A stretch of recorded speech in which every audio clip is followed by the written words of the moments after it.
महाराज रघु अयोध्या के सम्राट थे। वे प्रभु श्री राम जी के परदादा थे।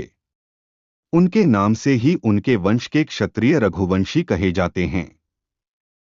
एक बार महाराज रघु ने एक बड़ा यज्ञ किया। जब यज्ञ पूरा हो गया तब महाराज ने ब्राह्मणों तथा दीन दुखियों को अपना सब धन दान कर दिया।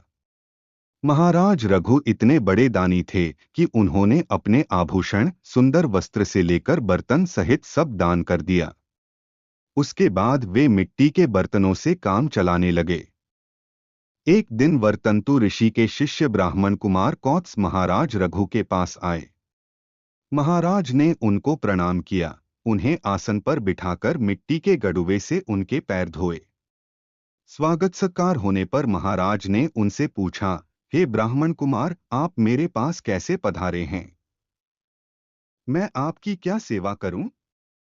कौत्स ने कहा, महाराज, मैं आया तो किसी काम से ही था, किंतु आपने तो अपना सर्वस्व ही दान कर दिया है। अब मैं आप जैसे महादानी उदार पुरुष को संकोच में नहीं डालूंगा। महाराज रघु ने कौत्स से नम्रता से प्रार्थना की, आप अपने आने का उद्देश्य तो बताइए। कौत्स ने कहा कि उनका अध्ययन पूरा हो गया है। अपने गुरुदेव के आश्रम से घर जाने से पहले कौत्स ने गुरुदेव से गुरुदक्षिणा मांगने की प्रार्थना की। तब गुरुदेव जी ने बड़े प्रेम से कहा, वत्स, तुमने यहाँ रहकर जो मेरी सेवा की है उससे मैं बहुत प्रसन्न हूँ। मेरी गुरुदक्षिणा तो हो गई, तुम संकोच मत करो, प्रसन्नता से अपने घर जाओ। परंतु कौत्स ने तो गुरुदक्षिणा देने के लिए हठ कर लिया।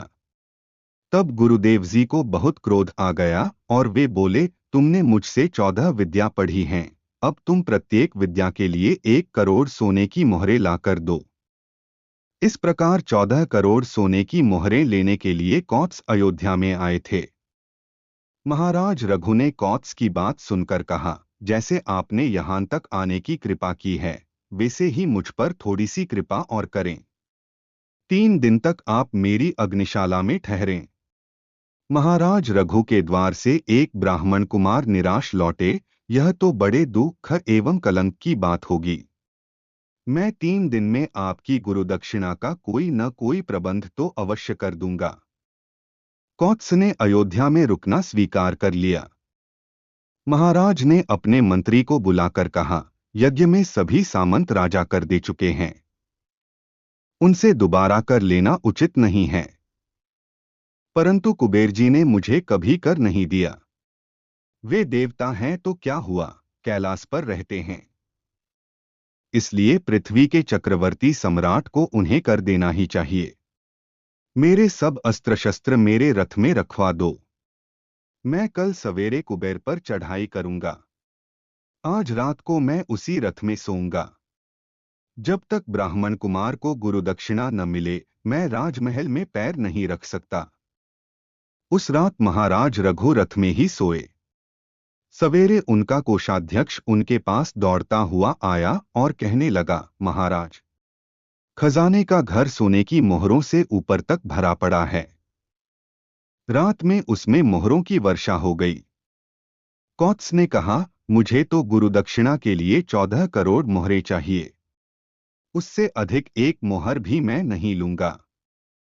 महाराज ने कहा, ब्राह्मण कुमार, यह धन आपके लिए आया है। ब्राह्मण का धन हम अपने यहाँ नहीं रख सकते, आपको यह सब लेना ही पड़ेगा। कौत्स ने दृढ़ता से कहा, महाराज, मैं ब्राह्मण हूं, धन का मुझे करना क्या है? आप चाहे जो करें, मैं तो 1 मोहर भी अधिक नहीं लूंगा। कौत्स 14 करोड़ मोहरें लेकर चले गए। शेष मोहरें महाराज रघु ने दूसरे ब्राह्मण को दान कर दी।